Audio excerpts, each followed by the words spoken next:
भारत माता की।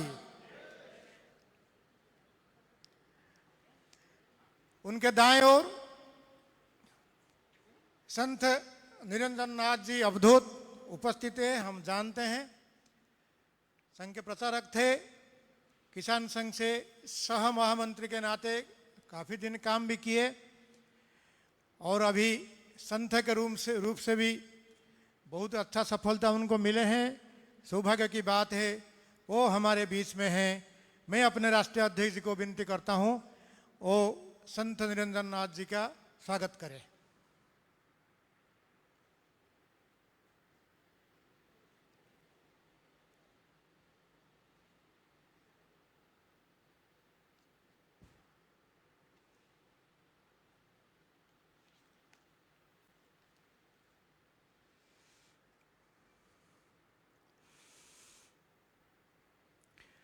भारत माता की।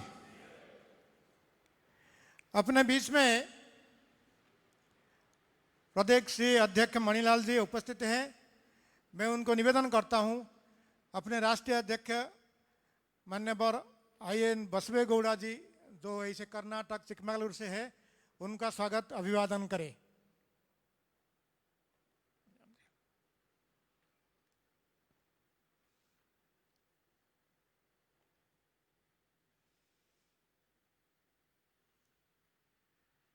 कॉफी के खेती है बसवेगौड़ा जी के, पहाड़ी ऊपर घर है, गो का काम भी करते हैं और किसान के नाते कॉफ़ी का खेती, उनका प्रोसेसिंग, एक्सपोर्ट तक का काम है उनके पास और वो कई दिनों से अपने राष्ट्रीय अध्यक्ष के नाते है। लवाना जी का ये तो ये है, वो सबको हमको स्वागत करते ही है। दिनेश जी कुलकर्णी अपने राष्ट्रीय संगठन मंत्री है। मैं उनको विनती करता हूं वो प्रास्ताविक रखे।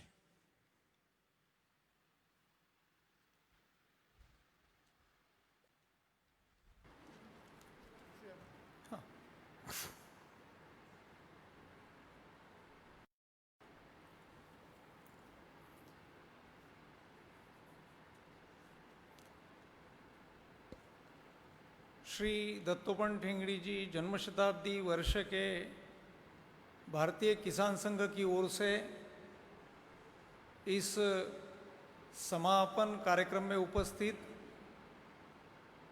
परम पूजनीय सरसंघ चालक डॉक्टर मोहन राव जी भागवत, आज के इस कार्यक्रम के मुख्य अतिथि पूजनीय निरंजन नाथ अवधूत महाराज जी, हमारे भारतीय किसान संघ के अखिल भारतीय अध्यक्ष माननीय डॉक्टर बसवेगौड़ा जी, प्रदेश के अध्यक्ष लाल जी लबाना,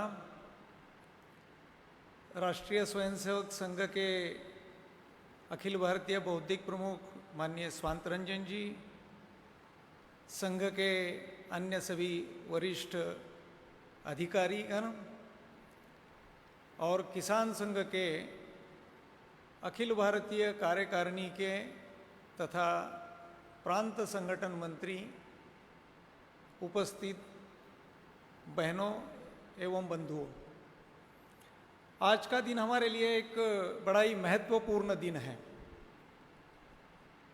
आज हम चंबल के किनारे कोटा नगरी में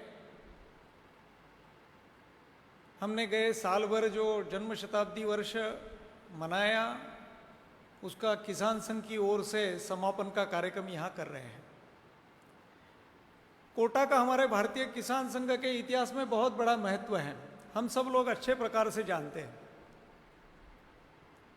ये चंबल के किनारे बैसी हुई धरती बहुत उपजाऊ तो है ही।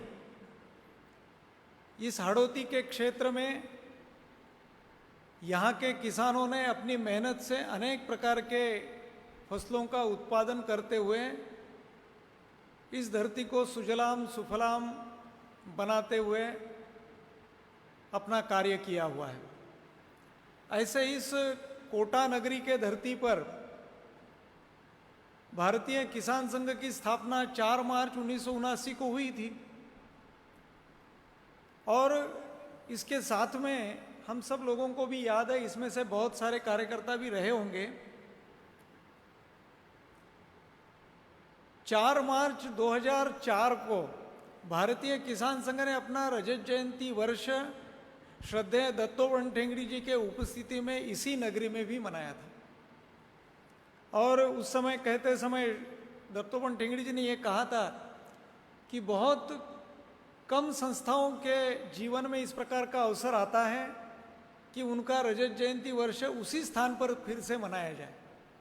रजत जयंती वर्ष तो मनता है मगर वो दूसरी जगह मनता है, तो वो भी हमारे लिए एक महत्वपूर्ण इस प्रकार की घटना है और उसके साथ में ही आज का दिन भी जुड़ गया है। 6 अक्टूबर 2020 ये हम सब लोगों के लिए संस्मरण में रहेगा और इस लाइव कार्यक्रम के माध्यम से देश भर के किसान संघ के कार्यकर्ता इसमें जुड़े हुए हैं। उनका भी मैं इस 6 अक्टूबर के अवसर पर हार्दिक स्वागत करता हूं, अभिनंदन करता हूं और वो भी इस ऐतिहासिक क्षण के साक्षी बन रहे हैं। श्रद्धेय दत्तोपंत ठेंगड़ी जी के जीवन के दृष्टि से उनका विशाल इस प्रकार का जीवन रहा, तो उसी में से कुछ अंश लेकर उनके विचारों को आगे ले जाने के दृष्टि से केवल भारतीय किसान संघ ही नहीं तो उनके विचारों से प्रेरित अपने संघ सृष्टि के जितने भी संगठन हैं, इन सब ने मिलकर श्रद्धेय दत्तोपंत ठेंगड़ी जी का जन्म शताब्दी वर्ष मनाने का तय किया। उसके अनुसार श्री दत्तोपंत ठेंगड़ी जी जन्म शताब्दी समारोह समिति का गठन हुआ, जिसकी अध्यक्षा श्रीमती सुमित्राताई जी महाजन हैं और उनके इस समिति के नेतृत्व में पूरे देश भर में सभी संगठनों ने अपने अपने संगठन के अनुसार कार्यक्रमों की रचना योजना की। उसी प्रकार से भारतीय किसान संघ के द्वारा भी श्रद्धेय दत्तोपंत ठेंगड़ी जी के संबंधित अनेक प्रकार के कार्यक्रमों की योजना की गई।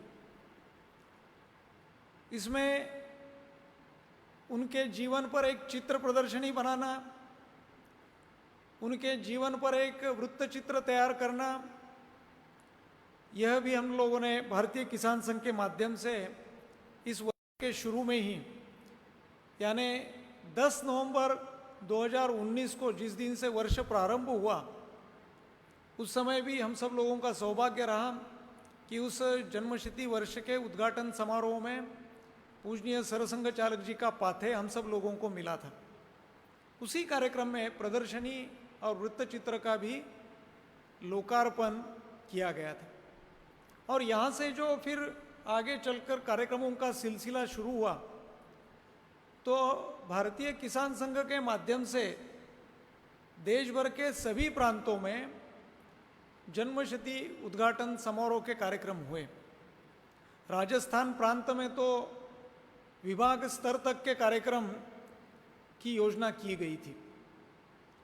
बाकी प्रांतों में प्रांत के अनुसार उद्घाटन के कार्यक्रम हुए, कहीं समारोह समिति के साथ में हुए, कुछ जगह पर किसान संघ के अलग से भी उद्घाटन के कार्यक्रम हुए। काफ़ी कुछ करने का विचार किया था कि इस वर्ष करेंगे, मगर हम सब लोगों को मिलकर मुश्किल से 4 या 5 महीने मिल सके। मगर इस 4-5 महीने में भी किसान संघ के कार्यकर्ताओं ने अनेक प्रकार के कार्यक्रमों की योजना की।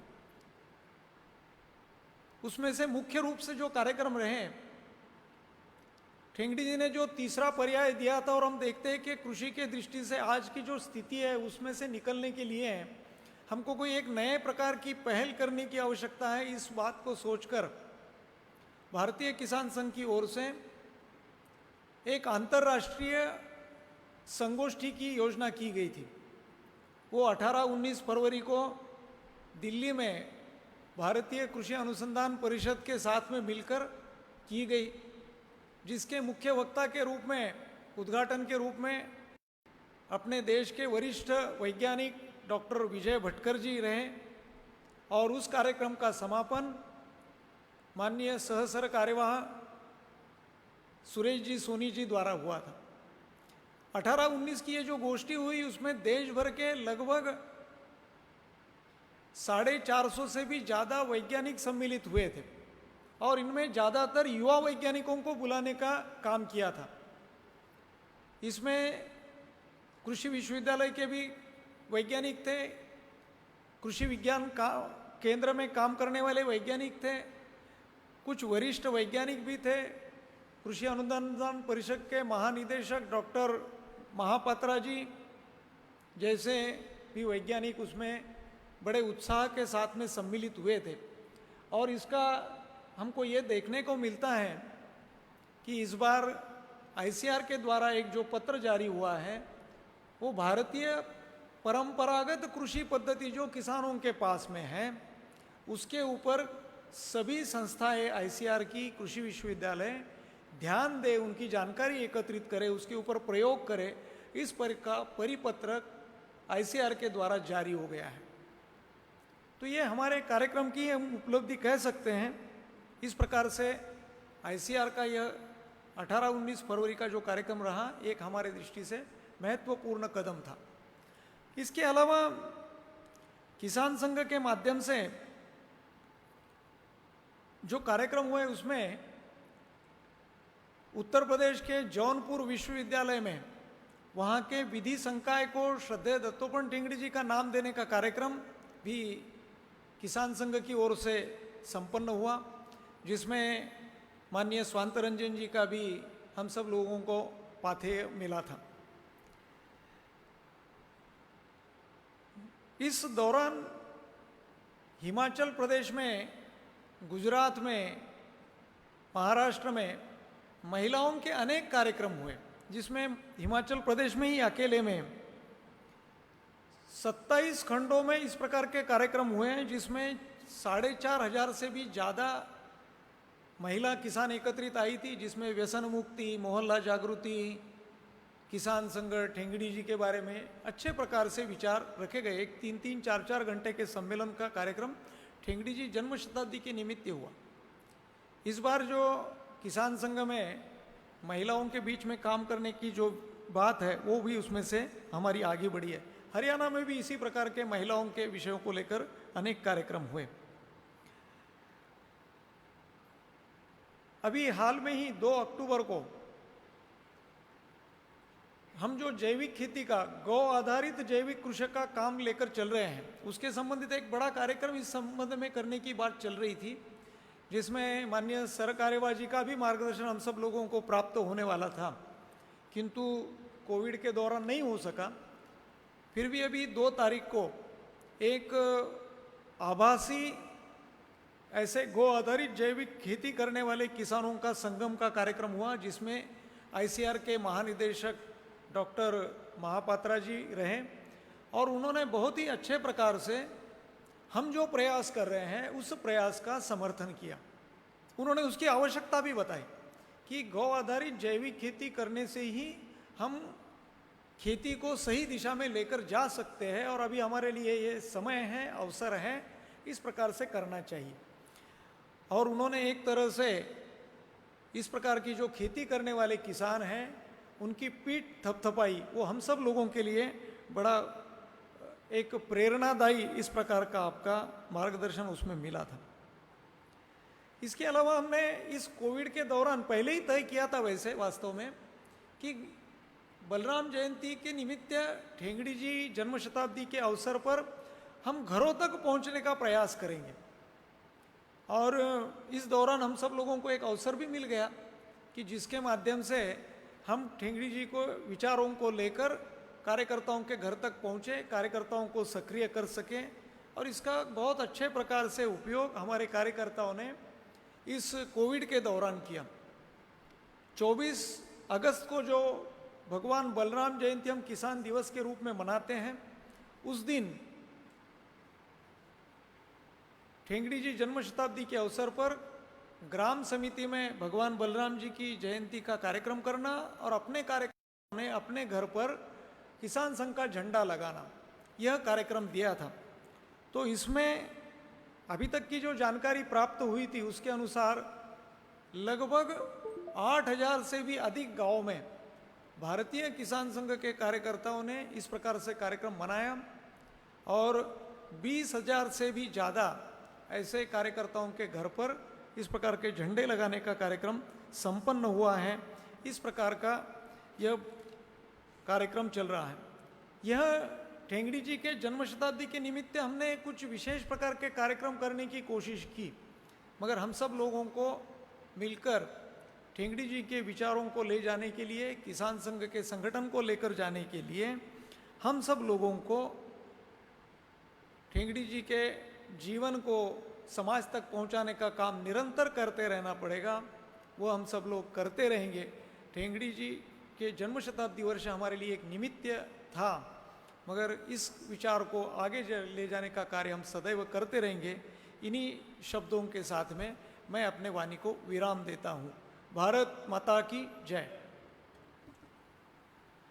शताब्दी समारोह के कार्यक्रम में अगली पड़ाव में संत निरंजन नाथ जी अवधूत जी की आशीर्वचन हमको मिलने वाला है।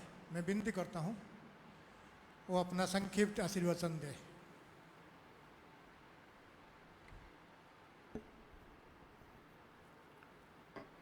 परम पूजनीय सरसंघ चालक जी, मंच पर विराजमान समस्त पदाधिकारीगण, इस सभागार में उपस्थित इस महान कार्यक्रम में पधारे हुए सारे भारतभर से विभिन्न कार्यकर्ता पदाधिकारी बंधुओं, दत्तोपंत जी ने इस देश को आर्थिक रूप से, सामाजिक रूप से विकास देने के लिए भारतीय किसान संघ की स्थापना इसी धरती पर कोटा में की। और जिस दिन स्थापना हुई उस दिन में से जो लोग स्थापना दिवस के दिन उपस्थित थे, आज कई लोग आज भी उपस्थित हैं। जो लोग 25 वर्ष की रजत जयंती समारोह में आए थे, उनमें से भी आज बहुत सारे लोग उपस्थित हैं। आज हम सब लोग के सौभाग्य की बात है कि दत्तोपंत जी ने हमको सिखाया था संगठन, आंदोलन और रचनात्मक कार्य, इन तीनों के माध्यम से सिखाते हुए बताया था कि आंदोलन और रचनात्मक कार्य भी संगठन के लिए ही किया जाता है। दत्तोपंत जी ने यहाँ पर जो रजत जयंती समारोह का कार्यक्रम था उसमें एक बैठक में कहा था, भारतीय किसान संघ के लिए वो पाथेय का कार्य है। अंग्रेजी में उन्होंने एक वाक्य बोला था, sometimes we win, sometimes we learn. कभी हम जीतते हैं, कभी हम सीखते हैं। एक बार भी भारतीय किसान संघ या भारतीय किसान संघ का कार्यकर्ता हारता नहीं है, या तो जीतता है या सीखता है। इस जीतते और सीखते के आधार पर आज हम सब लोग इतने स्थान तक पहुंच गए हैं जिसका विवृत्त माननीय कुलकर्णी जी ने बताया, और इतना किसानों के लिए हम काम कर रहे हैं ये उन्होंने बताया। और ये भी समझ में आया कि जब से कॉलेज में हम पढ़ते थे तब से रासायनिक खाद, रासायनिक दवाएं इस देश की खेती को बर्बाद कर दिया। भारतीय किसान संघ के माध्यम से, दत्तोपंत जी के ठेंगड़ी के कहने के माध्यम से, पूजनीय सरसंघ चालक जी के मार्गदर्शन के कारण भारतीय किसान संघ गांव-गांव में जगह जगह पर किसानों को समझाता रहा कि जैविक खेती की ओर चलो, जो अपनी पुरानी प्राचीन पद्धति है उसकी ओर चलो। और उसके कारण से आज सरकारी तंत्र भी कहने लगे हैं, प्रांत प्रांत के तंत्र कहने लगे कि जैविक खेती की ओर चलो। अगर देश को बचाना है, देश की आर्थिक को बचाना है, देश के पशुधन को बचाना है, देश के पर्यावरण को बचाना है, तो जैविक खेती की ओर जो हमारी पहले की संकल्पना थी उसकी ओर आज सबका समर्थन बढ़ता हुआ दिख रहा है। ये हमारे लिए सौभाग्य की बात है। मैं अधिक नहीं बोलूँगा, अधिक से अधिक बात है हमको पूजनीय सरसंघ चालक जी का लेना है, इसलिए मेरे को इस कार्यक्रम के लिए बुलाया और मेरे को कुछ बोलने का समय दिया। इसके लिए मैं आप सबका बहुत बहुत आभारी हूँ। सबको प्रणाम। जय श्री राम, जय भारत। संत निरंजन नाथ जी के आशीर्वचन के बाद मैं एकल गीत के लिए तुलाराम जी अपने छत्तीसगढ़ के संगठन मंत्री उनको आमंत्रित करता हूँ।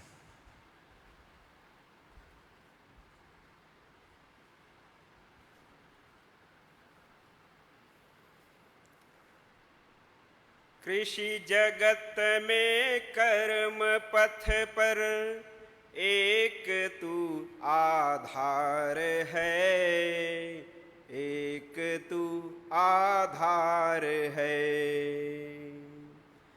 कृषि जगत में कर्म पथ पर एक तू आधार है, एक तू आधार है। भरत भूपर दत्त मूर्ति है खड़ी बनकर सहारा, ज्ञानमय संपर्क पाकर धन्य है जीवन हमारा। है अटल विश्वास होंगे स्वप्न सब साकार है, स्वप्न सब साकार है। कृषि जगत में कर्म पथ पर एक तू आधार है, एक तू आधार है। व्यास सा है ज्ञान तुझ में, कृष्ण का उपदेश है तू। सृजनता मधु की है पाई, संघ का संदेश है तू। तत्व के पूर्णांक में तू मनुज का आकार है, मनुज का आकार है। कृषि जगत में कर्म पथ पर एक तू आधार है, एक तू आधार है। राष्ट्रहित कैसे जिए यह मंत्र है तुमने सिखाया। कृषक में विश्वास जागे तंत्र है तुमने बनाया। मन मिले मन से सदा तो हृदय एकाकार है, हृदय एकाकार है। कृषि जगत में कर्म पथ पर एक तू आधार है, एक तू आधार है। यह न सोचे क्या मिलेगा व्यर्थ में तन मन लगाकर। क्या दिया है हमें सोचे इस धरा पर जन्म पाकर। जन्म सती पर हो समर्पित बस यही अधिकार है, बस यही अधिकार है। कृषि जगत में कर्म पथ पर एक तू आधार है, एक तू आधार है, एक तू आधार है। पूज्य सरसंघ चालक जी से विनती करता हूँ वो अपने को पाथेय प्रदान करें।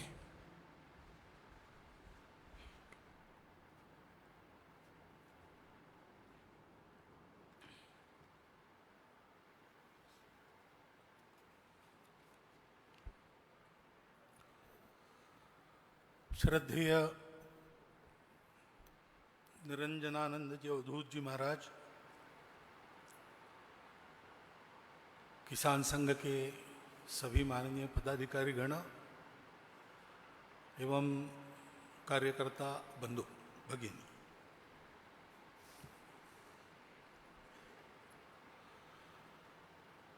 दत्तोपंत जी की जन्मशती का समापन यह आज यहाँ एकत्रित आने का हमारा निमित्त है।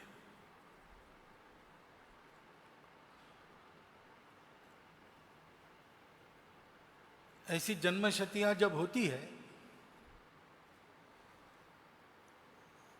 तो वो मनती है, उसका एक कारण तो सर्वत्र होता है। जिनकी जन्मशती मनाते हैं, मनाने वाले उनके प्रति कृतज्ञ रहते हैं। ऐसी कृतज्ञता हम दत्तोपंत जी के प्रति अपनी अनुभव करते ही है। किसान संघ के मर्यादित संदर्भ में अगर बोलना है तो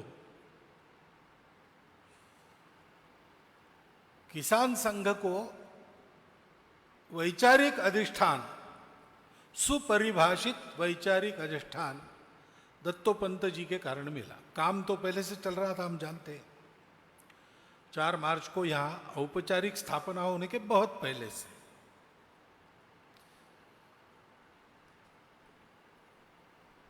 बाबूराव भैद नाम के कार्यकर्ता थे, अपने संघ के स्वयंसेवक थे, संघ चालक भी थे। उनका अपना कृषि का व्यवसाय था और उसमें वो कुछ प्रयोग करते थे। क्या करने से किसान सफल खेती कर सकता है, यह उनके चिंता का हमेशा विषय रहता था। और भी कुछ समान चिंता रखने वाले स्वयंसेवक जुट गए, संघ के कार्यकर्ता जुट गए। उनके ध्यान में आया कि मिलकर ये उद्यम करें तो सारे कृषि जगत का लाभ होता है। उसी में से उनको ध्यान में आया कि ये जो हमारी परंपरा से पर्जन्यमान का अनुमान हम लगाते, नक्षत्रों के आधार पर कुछ योजना करते हैं, कहीं कहीं पर विशिष्ट व्रत का पालन करके और वर्ष भर की पर्जन्य की, कृषि की भविष्यवाणी बताने वाले लोग रहते हैं। वो केवल भविष्यवाणी नहीं करते, वो तो घूमते हैं 15-20 दिन घूमकर चींटियां कैसे बरत रही है, पक्षी कौन से आ रहे कौन से जा रहे, ऐसा ये सारे जो प्रकार है अनुमान करने के, उसमें कुछ तथ्य है। तो उसका रिकॉर्ड बना के रिकॉर्ड रखना, उसके आधार पर निरीक्षण करना, उसके आधार पर निष्कर्ष निकालना, निष्कर्षों के आधार पर प्रयोग करना और प्रयोग में सफल हुए तो निष्कर्ष को पक्का मानना, ऐसा बहुत मंद गति से उनका काम चल रहा था। फिर उसको जरा अखिल भारतीय बनाने की बात मान ली गई। तो भाऊ साहब बुस्कुट है उसमें, जो हमारे मध्य क्षेत्र के प्रचारक थे, वो स्वयं किसान थे, इसलिए उनको ही जिम्मा दिया गया। ये सारा करते समय सबको ऐसा लगा कि भाई हम सारे भारत में करेंगे, लेकिन जहां जिसको जगह मिले वहां वो हाथ मारे और जिधर रास्ता मिले उधर भागे, ऐसा करने से तो नहीं होगा। एक सुनिश्चित लक्ष्य, उसके लिए एक सुनिश्चित दर्शन, कहीं पर जाना है तो कहां से जाना है, ये बात रहती है। दिल्ली का टिकट चाहिए, हाँ दिल्ली का टिकट मिलेगा, लेकिन दिल्ली का टिकट कहाँ से करना है। आजकल मैं तो नागपुर में रहता हूँ, लेकिन हम टिकट वहाँ से नहीं करते, हम टिकट दिल्ली से करवाते हैं। तो दिल्ली कार्यालय में बताना पड़ता है कोलकाता का टिकट बनाओ, तो पूछते हैं कहाँ से, क्योंकि हम नागपुर से ही जाते हैं, हर जगह ऐसा नहीं है। तो कहाँ से कहाँ तक ये होता है, तो कहाँ से ये जो बिंदु है वो वैचारिक अधिष्ठान है, वो अपना दर्शन है। और इस दर्शन के आधार पर आज के समय में विचार करते हैं तो कृषि जगत को किधर ले जाना है। ये 2 बिंदु, प्रस्थान और गंतव्य, ये जब तय होते हैं तब फिर यात्रा का मार्ग निश्चित होता है। ये सारा चिंतन मनन अध्ययन करके दिए बिना ये कार्य आगे नहीं बढ़ सकता। तो दत्तोपंत जी जुड़ गए। और हम जानते हैं कि किसान संघ का पूरा वैचारिक अधिष्ठान तैयार करना, अब अपने देश में तो 10,000 वर्षों से कृषि चल रही है, तो कृषि क्यों चलना, कृषि कैसे चलना, कृषि के कारण क्या होना, ये सारी बातें 10,000 वर्ष के अनुभव सिद्ध प्रमाणों से हमारे पास है, पड़ी इधर उधर ग्रंथों में है, किसानों के करने में है, हमारी परंपरागत और कई प्रकार की मान्यताओं में है। इसका सारा अध्ययन करना, उसको संग्रहित करना, आज के देशकाल परिस्थिति के अनुसार उसका क्या उपयोग, क्या प्रयोजन है, कौन सी बात अप्रयोजिक कालबाह्य हो गई, क्या छोड़ना, क्या, ये नित्य विवेक करना, और उसके आधार पर आज के कृषि जगत के लिए भाई हम यहां से चलते हैं, वहां जाना है, ये रास्ता है, ऐसा एक दर्शन देना। ये कार्य हमारे लिए दत्तोपंत जी ने संपन्न किया। और दूसरी बात है कि इस समय किसान संघ एक बहुत ही छोटी गतिविधि थी, उसको संगठन भी कहना मुश्किल था, उसकी कोई मान्यता नहीं थी, और पहले से काम करने वाले किसान जगत में नेता भी थे और किसानों की उन्नति के लिए तरह तरह के प्रयास करने वाले जानकार लोग भी थे। और इसलिए किसान संघ जो कहेगा उसका कोई महत्व नहीं था। और भी एक बात थी कि भारत की परंपरागत कृषि, इन शब्दों को सुनते ही लोग दूर भागते थे। परंपरागत ढंग की कृषि का प्रयोग करने वाले लोग थे, और भी लोग थे, लेकिन उनकी भी यही गति थी, क्योंकि सारे भारत के वैचारिक जगत में हमको जो कुछ लेना है वो पश्चिम से ही लेना है, और वही सही है, हमारा सब गलत है। इसका प्रभाव सर्वदूर छाया था, जिसका उपद्रव आज भी होता है, वो प्रभाव पूर्णतः गया नहीं है। और इसलिए अपने भारतीय विचार, अनुभव और परंपरा के आधार पर कृषि जगत को देशकाल परिस्थिति अनुसार इस अद्यतन समय में एक आदर्शवत कृषि जगत, भारत देश का कृषि जगत ऐसा बनाना, तो ऐसा बनाने के गंतव्य को कोई ना नहीं कहता था, लेकिन उसका आधार जो आपने चुना है वो एकदम गलत है। वो तो अभी छोड़ने लायक बन गया है, उसमें कोई दम नहीं। उस समय के लोगों को विज्ञान मालूम नहीं था, उनको कुछ मालूम नहीं था। हमारे पास लेबोरेटरी नहीं थी, हमारे पास वैज्ञानिक नहीं थे, हमारे पास एग्रीकल्चर कॉलेज नहीं थे। कहाँ है बताओ? नहीं थे, बात सत्य। और इसलिए किसान संघ के काम का होना, अगर ये सारा डाटा कंप्यूटर में डालते तो कंप्यूटर उत्तर देता, ये काम होना ही नहीं चाहिए। कंप्यूटर में तो किसी को डाला नहीं लग रहा, अपने दिमाग के कंप्यूटर में जब लोग डालते थे सुनकर, तब उनको भी यही उत्तर आता था, ये काम होना नहीं, बेकार की बात है। इसलिए नितांत उपेक्षा की अवस्था में, और कोई साधन नहीं, कार्यकर्ता नहीं, ऐसी अवस्था में किसान संघ को दिग्दर्शित करते हुए सब कार्यकर्ताओं के साथ चलाते चलाते चलाते आज की स्थिति में लाना, जहां तक भारत के और केंद्र सरकार के और राज्य सरकार के बैठकों में भी विचार विनिमय भी उसको बुलाया जाता है, एक महत्वपूर्ण घटक माना जाता है। इस अवस्था तक उसको लाना, ये जो उपेक्षा और विरोध के कालखंड को पार करने का बाह्य दृष्टि से बड़ा कठिन उद्यम रहता है। उसमें वही हमारे एक तरह से नेता थे, और ऐसे कठिन समय में संगठन को उन्होंने पार कराया। और इसलिए इस कृतज्ञता भाव से हम उनकी जन्मशती करते हैं, करनी ही चाहिए। ये कृतज्ञता भाव होना ही चाहिए। व्यक्ति ने संगठन के लिए क्या दिया, व्यक्ति ने राष्ट्र जीवन में क्या दिया, इसको जितने अधिक लोग समझेंगे और उसका ऋण मानेंगे, उतना उनका अपना रास्ता ठीक रहेगा। मेरे पूर्वजों ने, मैं बड़ा धनवान श्रीमान बना हूं, विरासत में बड़ी संपत्ति मिली है, तो उस संपत्ति को कमाने में मेरे पूर्वजों ने कितने कष्ट किए, ये जब तक याद रहता है, या ऐसे समय में हमने कैसे कष्टों में दिन बिताकर और इस प्रकार का और एक सुविधाजनक जीवन पाया संगठन की दृष्टि से, ये जब तक याद रहता है तब तक आगे के जीवन में भी वो परिश्रम कायम रहता है, उस मिले हुए विरासत में मिले हुए संपत्ति की और कीमत मन में जागृत रहती है। 8वीं के क्लास में हम कहानी सुनते थे, एक सुल्तान था, उसका एक वजीर था अयाज नाम का, अंग्रेजी के पाठ में थी वो कहानी, और उसमें ये सब नाम है। तो अब राजनीति है तो राजनीति में जलते ही है लोग, जो आगे जाता है उस पर बाकी सारे जलते हैं, और टांग खिंचाई का काम हमेशा ही चलता है, ये तब से है।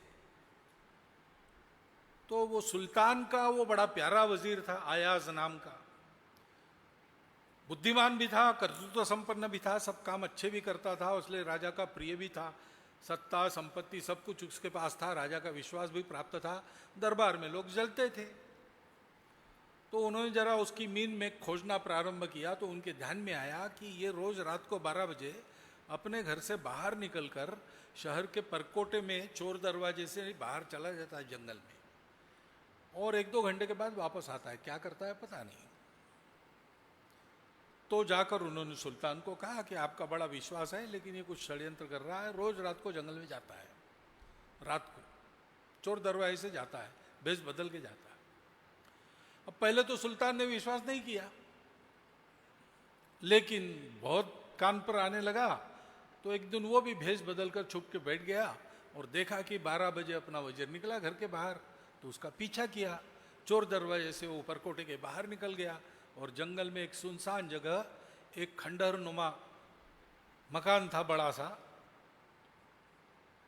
उसमें गया। तो उसके पीछे पीछे राजा भी गया, और राजा मकान के अंदर पहुंचा, तब वो मकान को बाहर आने को हुआ, पकड़ लिया राजा ने कि चोरी पकड़ी गई तुम्हारी, बड़ा मैं तुमको अपना विश्वस्त मानता था, लेकिन तू ऐसा कुछ षड्यंत्र कर रहा है, तू बिल्कुल आस्तीन का सांप निकला, अब मैं तुझको यही समाप्त करता हूं, क्या कर रहा था यहां बता।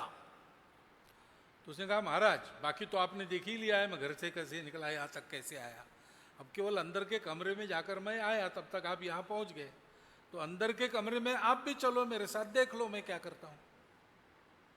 तो राजा ने तलवार की नोक इसको पीठ पर लगा दी, उसको आगे किया और गया उसके पीछे पीछे। तो उस कमरे में देखता है तो वहां पर एक बड़ा पुराना संदूक था, जंग खाता हुआ लोहे का संदूक। तो खोला उस वजीर ने संदूक, और जो साथ में मशाल लाई थी, वो मशाल के प्रकाश में अंदर देखा, राजा ने भी देखा, देखते तो वहां अंदर एक फटा पुराना कोट पड़ा था। बस वो वापस होने को निकला, राजा ने पूछा कि आगे क्या, आगे क्या, मैं रोज यही करता हूं, यहां आता हूं, ये संदूक खोलता हूं, ये कोट देखता हूं, उसी के लिए मैं यहां आता हूं। तो राजा ने कहा ऐसा क्यों करते हो।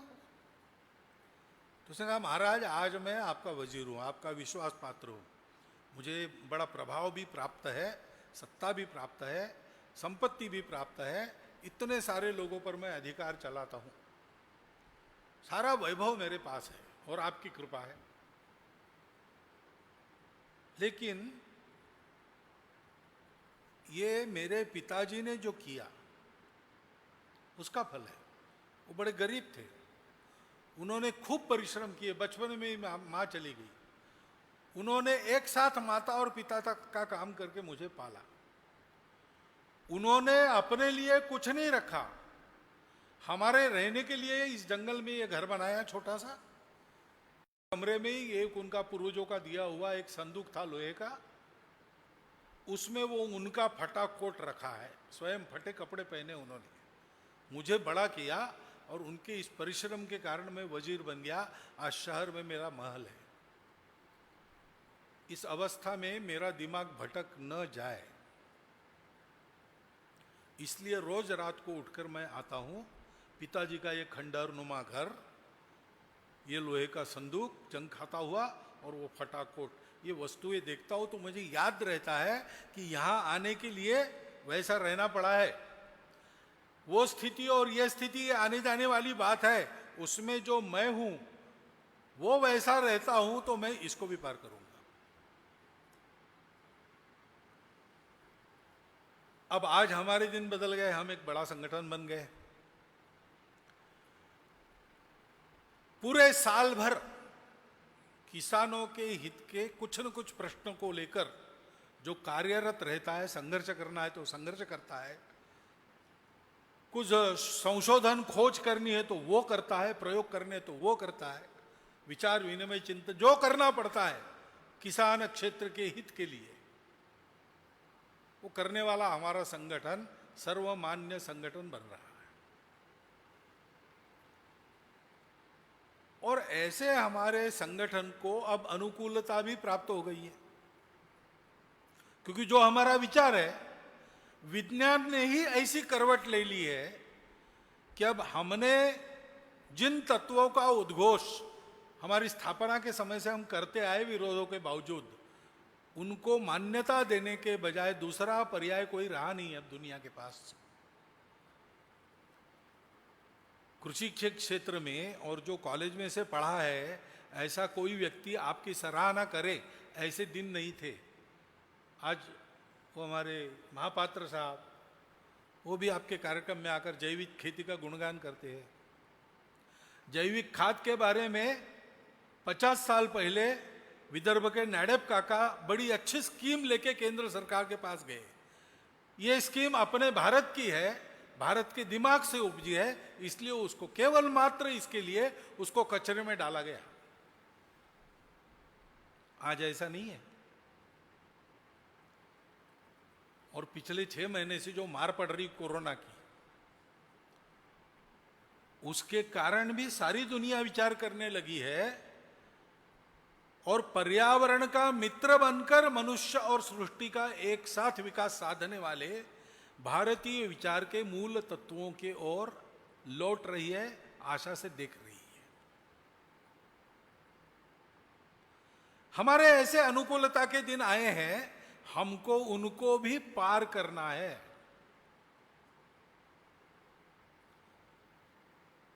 क्योंकि हमारा एक विशिष्ट दर्शन है, केवल हमको बड़ा संगठन बनना है, इसलिए हम बड़े नहीं हुए, हम एक ध्येयवाद लेके बड़े हुए।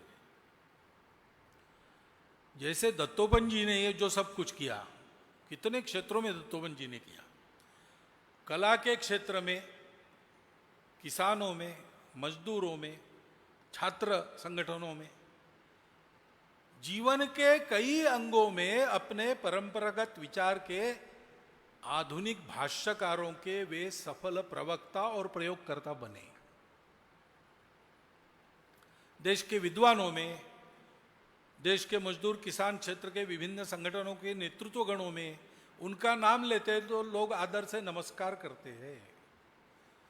लेकिन ये काम उन्होंने क्यों किया? स्वयं को बड़ा बनने के लिए नहीं किया, ये राष्ट्र के लिए आवश्यक था।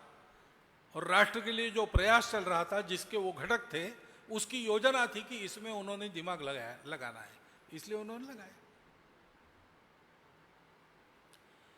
ऐसे हमको बड़ा इसलिए बनना है कि बड़ा होकर हमको कुछ काम करना है। बड़ा बनने के लिए हम बड़ा नहीं बन रहे, हमारे बड़े बने बिना वो काम होगा नहीं, और काम होना राष्ट्र की दृष्टि से अत्यंत आवश्यक है, भारत के कृषि जगत के लिए अत्यंत आवश्यक है। और इसलिए हमारे पास एक नया दर्शन और नया तरीका कृषि का देने की जिम्मेवारी आई है। नया मैं कहता हूं यानी आज की दुनिया को नया है, लेकिन हमारे लिए पुराना ही है, भारत के लिए। हमारे यहां कृषि ये पेट भरने का या पेट भरने के लिए व्यापार करने का विषय कभी नहीं था। हमारे यहां कृषि को हमेशा प्रकृति के आशीर्वाद के रूप में, साक्षात वैभव की देवता लक्ष्मी के रूप में देखा गया। श्री सूक्त देखिए, जो वेदों में अति प्राचीन है, उसमें जो लक्ष्मी का वर्णन किया है वो लक्ष्मी के रूप में प्रमुख बातें कृषि वैभव की, वन वैभव की, पशु वैभव की, और बाद में धन, यानी धन जिनसे बनता है ऐसे धातुओं की,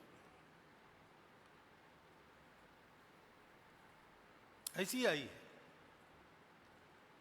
और उतनी ही तुल्यबल बात दूसरी रखी है, वो संस्कारों की रखी है।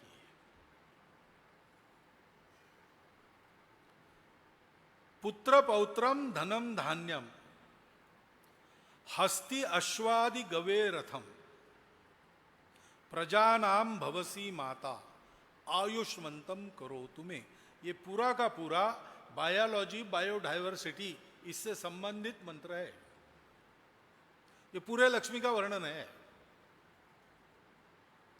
पुत्र पौत्र यानी केवल मनुष्यों के नहीं, तो जीवन की श्रृंखला चलती रहे, इसलिए पुत्र पौत्रम, धनम धान्यम,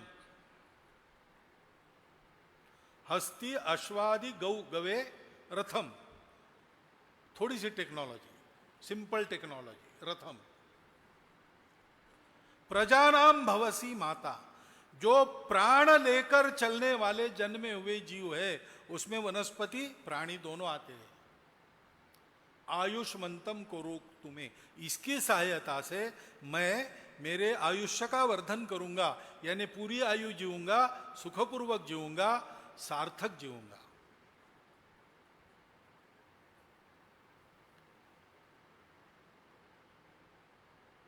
ऐसी प्रार्थना है। न क्रोधो न च मात्सर्यो न लोभो न अशुभा मति भवंती कृत पुण्यानाम, ये मन की अमीरी है। इन सारे गुणों का परिपोष करने वाला मनुष्य जीवन का उद्यम, जो मनुष्य की शक्तियों को उचित दिशा में कृतिशील रखते हुए उसको जीवन की शिक्षा देता है, वो कृषि है। और इसलिए कृषि हमारे यहां धर्म माना गया, समाज की धारणा करने वाला तत्व है। इसलिए हमारा किसान, कृषि उसका धर्म है, इसलिए किसानी करता है। हमारे यहां सब आजीविकाएं ऐसी ही मानी गई, ये धर्म कृत्य है। समाज चलने के लिए ये सारे आवश्यक काम है। समाज चलने के लिए यानी समाज का शारीरिक, मानसिक, बौद्धिक तीनों प्रकार का पोषण होने के लिए सारे व्यवसाय, सारी आजीविकाएं उसके लिए चलती है। उस व्यवसाय को करने वाले हम कार्यकर्ता उसके लिए शांत, तुष्ट, पुष्ट, समर्थ बने रहे, इसलिए उसमें से कुछ हम लेते हैं, वो हमारी आजीविका बन जाती है। लेकिन उद्देश्य आजीविका का नहीं है। एक जमाना था, जीवन अलग प्रकार का था तब, तो हमारे यहाँ सारे कार्य, सरकारी कार्य जो है, राजा से लेकर तो राजा के कनिष्ठतम सेवक तक, ये पास टाइम जॉब्स थे।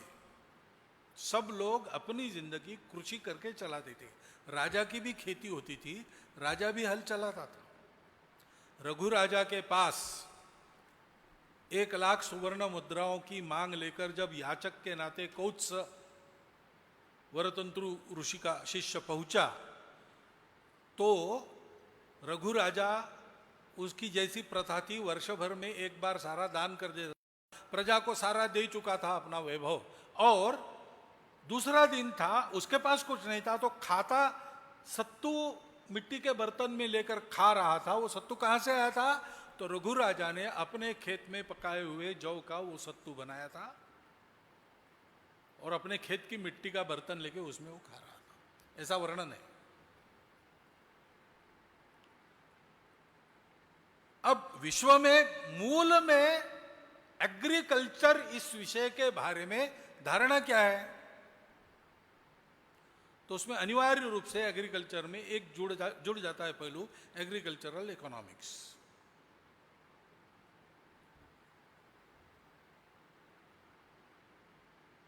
उसको एक व्यापार के नाते, एक धंधे के नाते देखते, अच्छी भावना से। मैं उसमें उनकी कोई दुर्भावना है ऐसा नहीं है, लेकिन ऐसा ही सोचते हैं तो उनके ध्यान में नहीं आता कि मनुष्य जीवन का, सृष्टि जीवन का पोषण करने वाला ये जो धर्म कर्तव्य है उसको हम व्यापार में खींचकर मनुष्यों के एक हिस्से के द्वारा स्वयं का पोषण करते हुए मनुष्यता के अन्य हिस्से का शोषण करने वाला व्यापार बना रहे हैं।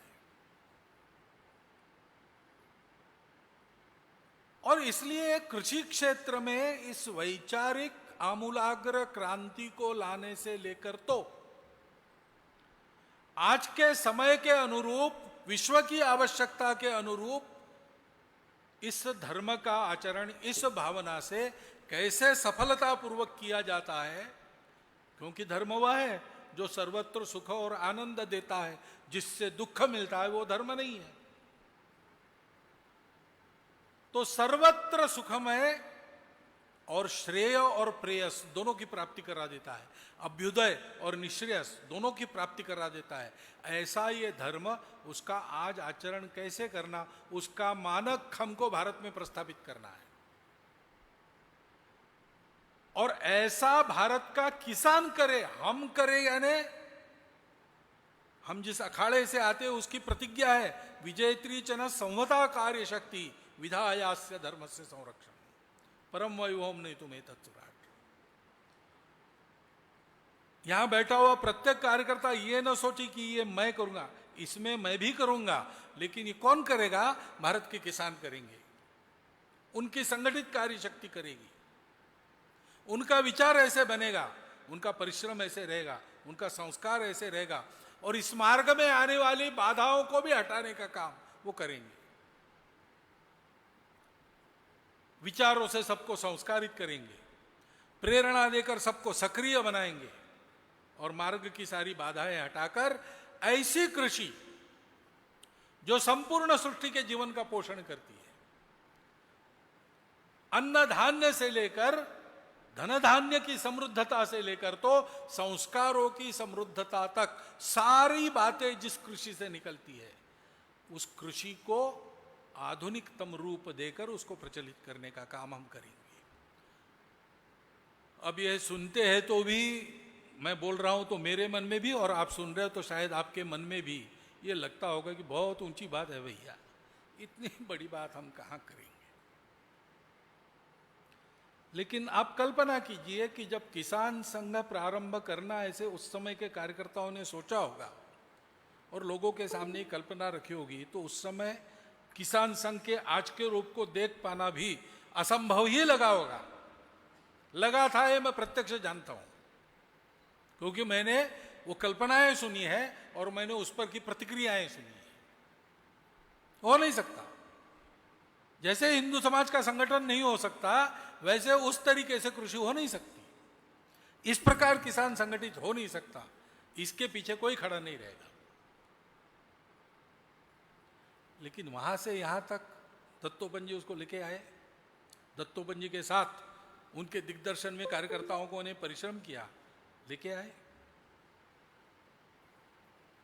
वो जो सामर्थ्य है, वो सामर्थ्य जिस तपस्या से दत्तोपंत जी को मिला,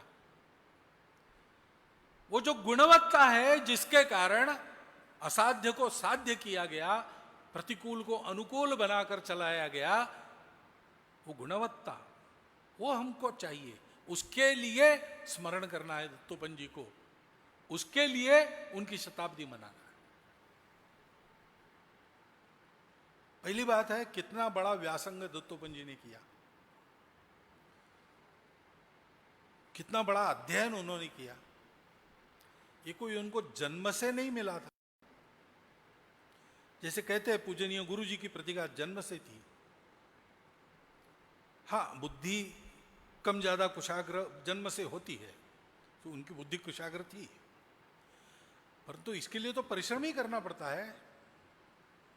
बाला साहब बताते थे, जीनियस इज 10% इंस्पिरेशन, 90% परस्पिरेशन। कितने परिश्रम पूर्वक दत्तोपंत जी ने यह सारा अध्ययन किया, इसके लिए समय देना पड़ता है। सार्वजनिक जीवन में विद्यालय के दिनों से वो सक्रिय थे, पढ़ाई में अच्छे थे, सार्वजनिक जीवन में सक्रिय थे, और फिर भी अध्ययन के लिए समय निकालकर इतना सारा अध्ययन, वेदोपनिषदों के तत्वज्ञान से लेकर तो खलील जिब्रान की शायरी तक, और जीव शास्त्र में आधुनिकतम क्या संशोधन हुआ है वहां से लेकर तो कृषि क्षेत्र में बीज के गुणन शास्त्र तक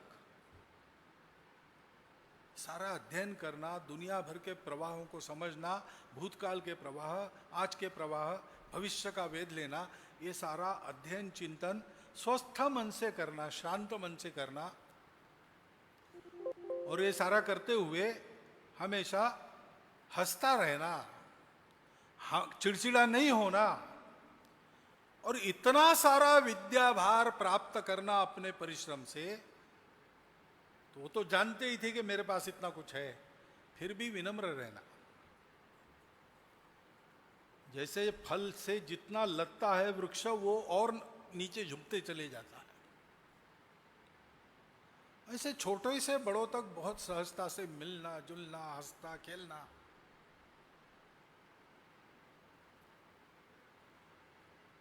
ये वो करते थे, हमने देखा है। मुझे लगता है आप में से बहुत लोगों ने, अभी बहुत लोग हैं जिन्होंने देखा है दत्तोपंत जी को।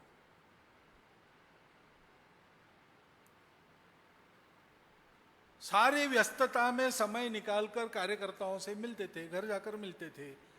कार्यकर्ता किस पद पर है, कार्यकर्ता का आर्थिक मान कैसा है, कुछ नहीं देखते थे। जो कार्यकर्ता है वो झुग्गी झोपड़ी में रहता हो, जंगल में रहता हो, कहीं रहते, जाकर मिलकर आते थे। रात को 1-1:30 बजे तक मिलने का क्रम रहता था, सारे कार्यक्रम समाप्त होने के बाद, क्योंकि ये सारा करते, तपस्या करते हैं, तो तपस्या की जो उग्रता आती है वो उग्रता उनके पास नहीं थी।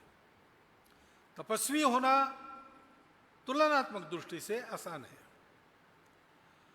लेकिन कठोर तपस्या करने के बाद उस तपस्या की उष्णता, उग्रता आदमी को सुखा के वृक्ष बना देती है। लोक संग्रह में ये काम का नहीं है। जिसको अपने जैसे लोग खड़े करने हैं, उसको इस तपस्या के सारे तेज को संभालना पड़ता है और सबके लिए सहज सुलभ रहना पड़ता है। आपन तेज सवारो आपे, ऐसा इतने तपस्वी, इतने विद्वान होकर भी हम कॉलेज में पढ़ते थे, हमारे जैसे छात्रों को भी दत्तोपंत जी को रात को 10 बजे जाकर मन में आया हो एक सीधा प्रश्न, सरल प्रश्न किसी को पूछते थे तो उत्तर मिल सकता था, उनको पूछने में कोई संकोच नहीं होता था और कभी वो चिढ़े नहीं, उसका उत्तर देते थे। बहुत ही थके होंगे तो कल सुबह आओ, बताऊंगा मैं, ऐसा बता। मन में करुणा है, सतत सत्य का अन्वेषण कर रहे, मन में करुणा है, सत्य का अन्वेषण करने में तपस्या है, लेकिन उसके कारण अहंकार नहीं है, और अहंकार नहीं है तो सारी की सारी पवित्रता घर बनाती है अपने मन में। पवित्रता ढूंढने के लिए बाहर नहीं जाना पड़ता, पवित्रता आकर अपना वर्ण कर लेती है, अंतर्बाह्य शुचि हो जाता है। ऐसा जीवन, अपने लिए कोई आकांक्षा नहीं, सबकी चिंता। संगठन की व्यवस्था को मानने का स्वभाव,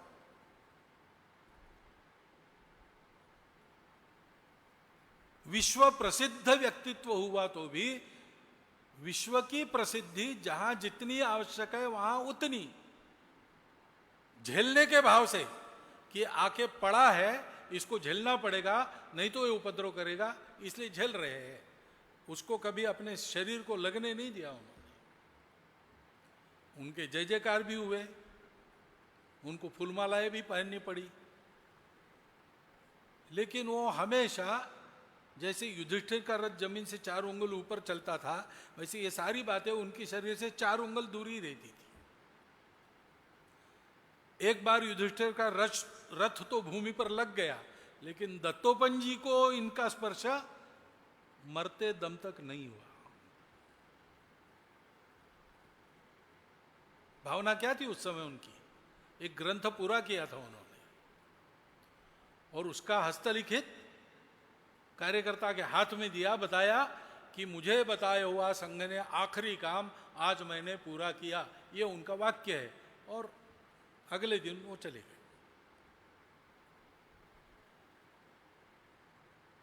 ऐसा उनका जीवन था।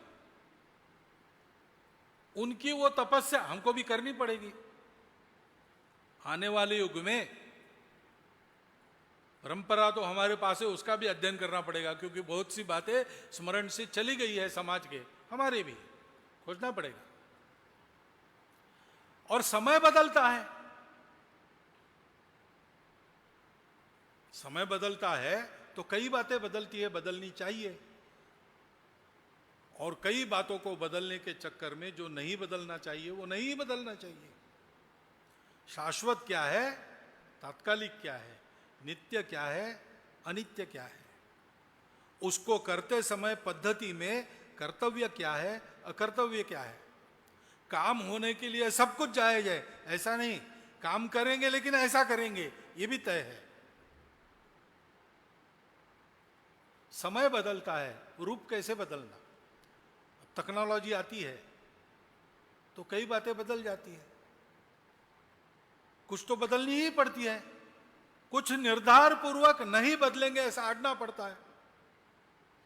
अब किसान का और फसल का मान बढ़ाने के कई तरीके हैं। ऐसे भी तरीके हैं जो किसी प्रकार की हानि नहीं करते, पर्यावरण की, निसर्ग की, उनको अपनाना चाहिए। लेकिन अब कितना भी वैज्ञानिक हवाला देके कोई कहेंगे कि ये हम करेंगे, थोड़ी सी छेड़छाड़ उनके जनुकों के साथ होगी, जीन्स के साथ होगी, तो उसके परिणाम किसको पता है? अभी विज्ञान को भी पता नहीं। तो ऐसी आधी पक्की तकनीकी हम क्यों लेंगे भाई? हम नहीं लेंगे। अब सारा वैज्ञानिक जगत कहता भी होगा, नहीं कहता है सारा वैज्ञानिक जगत, लेकिन मान लीजिए कह भी दिया जाए तो भी हम क्यों मानेंगे भाई? हम तो व्यावहारिक विचार करते हैं। आप बता रहे ठीक है, ज्ञान आपका बिल्कुल पक्का है, उसके परिणाम क्या होंगे आगे तक, वो सोच है क्या आपके पास? इसका अध्ययन किया है क्या आपने? एक आदमी पड़ोसी के पास गया कि मेरा कुत्ता हाफ रहा है, पड़ा है, बुलाया तो भी मुंडी ऊपर नहीं करता, क्या हुआ है उसको पता नहीं। तो उसने कहा मेरे कुत्ते को ऐसा हुआ था, तब मैंने उसको टिंचर आयोडीन पिला दिया था।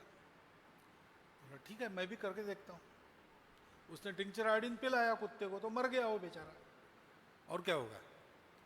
तो आया वापस चिल्लाते पड़ोसी के पास, तो तुमने बताया इसलिए मैंने टिंचर आयोडीन पिया, मर गया। बोले अच्छा, मेरा भी कुत्ता मर गया था। तो कुत्ता मर जाने के बाद आप बताएंगे कि बात ठीक है, ऐसे ही हुआ था, तो उसमें नुकसान तो हमारा है, आपका क्या है? और कई बातें ऐसे हैं जो नहीं है, विज्ञान के आधार पर सिद्ध भी है, लेकिन विज्ञान का विचार आज का विचार है। नीति निर्धारकों का आधार वो आज का दिखने वाला वर्तमान का लाभ है। राजनीतिज्ञों का विचार जो पॉपुलर है उसके पीछे जाने का है। किसान का विचार क्या होगा? किसान का विचार होगा कृषि के लिए, प्रकृति के लिए, मेरे लिए, समाज, राष्ट्र, मानवता के लिए लाभकारक क्या है, उतना करूंगा, बाकी नहीं करूंगा। लेकिन जो करूंगा वो क्या क्या नया है जिसको लेने की आवश्यकता है, उसको भी बताना पड़ता है। लोग तो गतानुगतिक होते हैं, बदलने को उनको तैयार करना पड़ता है। और यहां मत बदलिए स्वार्थ लाभ की आशा से, इसको भी सिखाना पड़ता है। वो करने के लिए जो संतुलित भाषा चाहिए, संतुलित दिमाग चाहिए, विरोध सहन करने की शक्ति चाहिए, सारी बातें दत्तोपंत जी ने हमारे साथ काम किया, हम जानते हैं उनकी शैली में कैसी दृष्टि चाहिए। क्योंकि आखिर हमको कोई अलग अलग गुट करके अपने गुट को प्रभावी बनाने ये काम तो नहीं करना है। हमको तो संपूर्ण समाज का संगठित रूप देखना है, और संपूर्ण समाज के संगठित रूप की प्रयोजन की महती ये गाई है हमारे परंपरा ने कि ऐसा हमारा समाज सारी दुनिया को संगठित समाज बनाएगा। वसुधैव कुटुंबकम होगा। और इसलिए दत्तोपंत जी के शैली में ये जो सारा उद्यम था, अध्ययन था, स्वाध्याय था, प्रयोग की प्रवृत्ति थी, उसके लिए स्वयं को तैयार करने का उपक्रम था, नित्य सीखने की बुद्धि थी।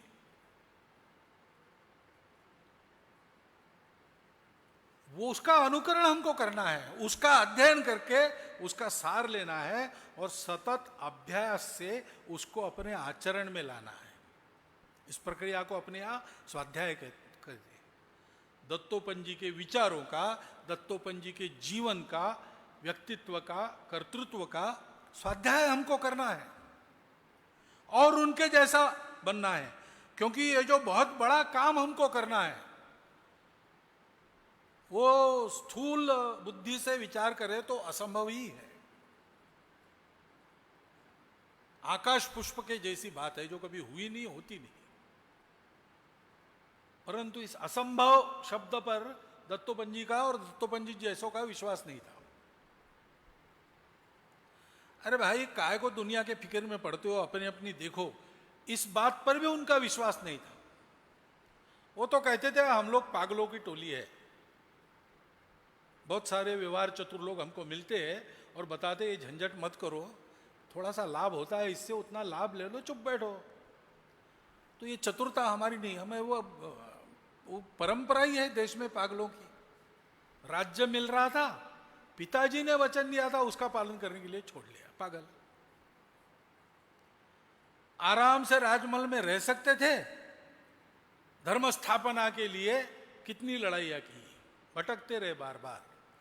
चैन से एक जगह ठिकाना मिल गया द्वारका में, तो उसको छोड़ के लग गए महाभारत के युद्ध की रचना करने की। पागल, तथागत पागल, घर छोड़ के गए दुख दूर करने के लिए दुनिया का। शिवाजी पागल, ये पागल, वो परंपरा ही है देश में, उसी में हम आए। अब हम क्या करें? हमको समझाने की झंझट में मत पड़ो। जिनको ये स्वार्थ चाहिए वो हमारी छाया न पड़ने दे, उसमें उनका भी भला है, हमारा भी भला है।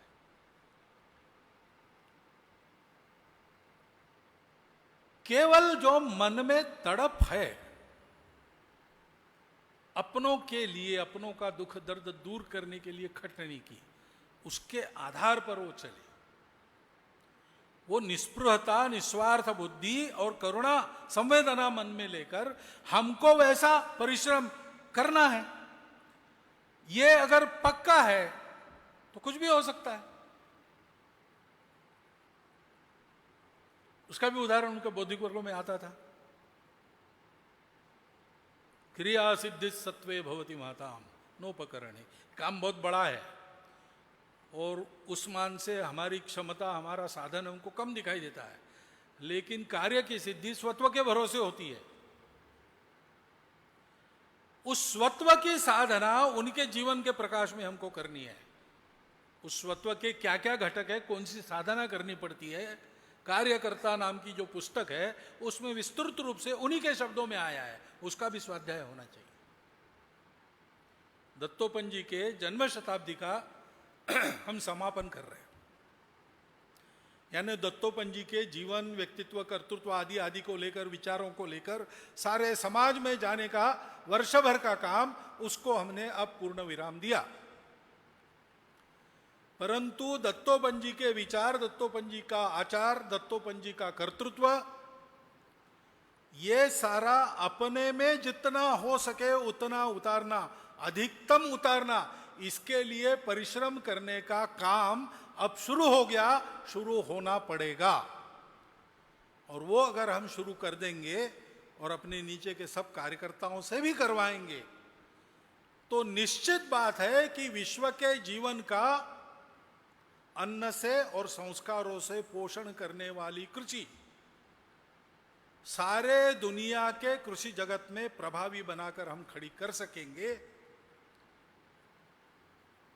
किसान संघ की औपचारिक स्थापना कोटा ने देखी, किसान संघ के 25 वर्ष का समापन, उसका महोत्सव कोटा ने देखा, दत्तोपंत जी की जन्मशती का समापन हम देख रहे।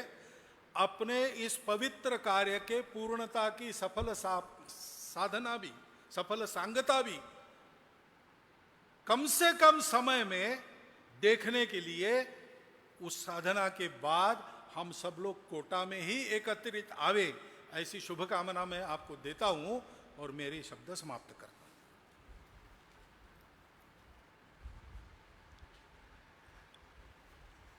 मैं कैलाश जी गोंदलिया से विनती करता हूँ वो आभार प्रकट करने के लिए शीघ्रता करें।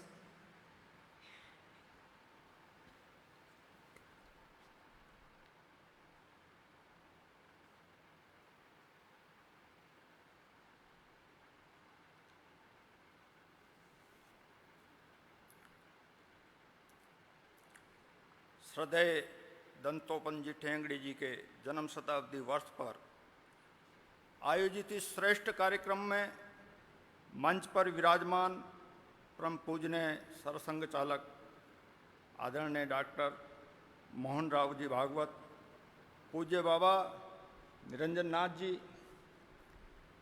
मंचासीन भारतीय किसान संघ के अखिल भारतीय अध्यक्ष जी, संगठन मंत्री जी और प्रदेश अध्यक्ष जी, उपस्थित राष्ट्रीय स्वयंसेवक संघ से अखिल भारतीय अधिकारीगण, क्षेत्रीय अधिकारीगण, प्रांतीय अधिकारीगण,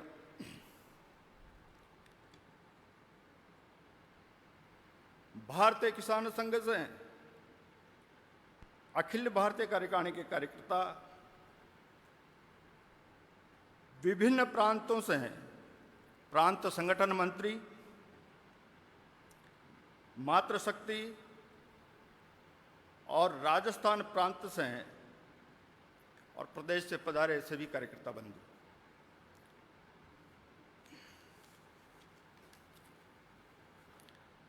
राजस्थान के इस हाड़ौती अंचल चित्तौड़ प्रांत के कोटा शहर को ये सौभाग्य प्राप्त हुआ कि श्रद्धेय दंतोपंत जी ठेंगड़ी ने इस धरा पर भारतीय किसान संघ की स्थापना की और आज उस महापुरुष के जन्म शताब्दी समापन कार्यक्रम में परम पूजनीय सरसंघ चालक जी ने चंबल माता के किनारे बसे इस कोटा शहर में भारतीय किसान संघ के हजारों गांवों के लाखों कार्यकर्ताओं का मार्गदर्शन कर दूसरा सौभाग्य का अवसर हमें प्रदान किया।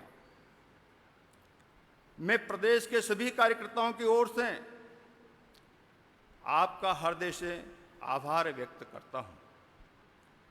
इस अवसर पर अखिल भारतीय कार्यकारिणी एवं प्रांतों के संगठन मंत्रियों की सेवा का अवसर प्रदान हुआ, इसके लिए भी हम इन सभी बंधुओं के आभारी हैं। इस सफल आयोजन के लिए विद्या भारती कोटा ने हमें ये सुंदर एवं सभी सुविधाओं से सुसज्जित परिसर उपलब्ध करवाया। मैं हृदय से आभार व्यक्त करता हूं। कार्यक्रम हेतु कोटा महानगर निगम, पुलिस प्रशासन, स्थानीय प्रशासन, मीडिया, विद्युत वितरण एवं जलदाय विभाग, यातायात, स्वच्छता कर्मचारी और अन्य प्रत्यक्ष एवं अप्रत्यक्ष रूप से जिनका सहयोग मिला, उन सभी का भी मैं आभार व्यक्त करता हूं। ऐसे कार्यकर्ता एवं स्वयंसेवक बंधु जिनके अथक परिश्रम के बिना यह आयोजन अपूर्ण ही रहता, जिनके लिए आभार व्यक्त करना भी मुझे उचित ही प्रतीत होता है, ऐसे सभी बंधुओं का मैं स्मरण करता हूं। और यदि किसी प्रकार की असुविधा रही हो तो उसके लिए मैं क्षमा याचना करता हूं। धन्यवाद। यह कार्यक्रम यहीं समाप्त होता है। पहले मंच के अधिकारी और स्थान छोड़ के पहले निकल जाए, तब तक अपना स्थान ना छोड़े।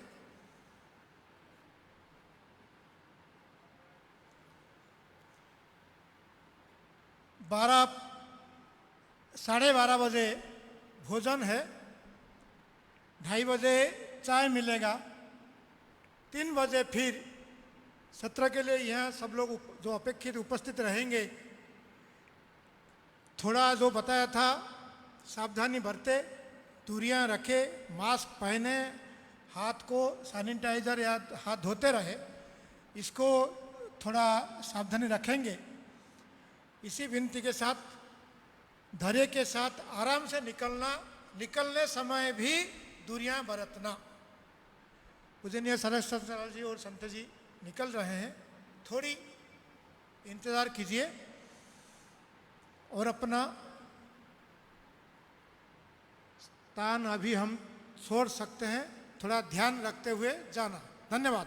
भारत माता की।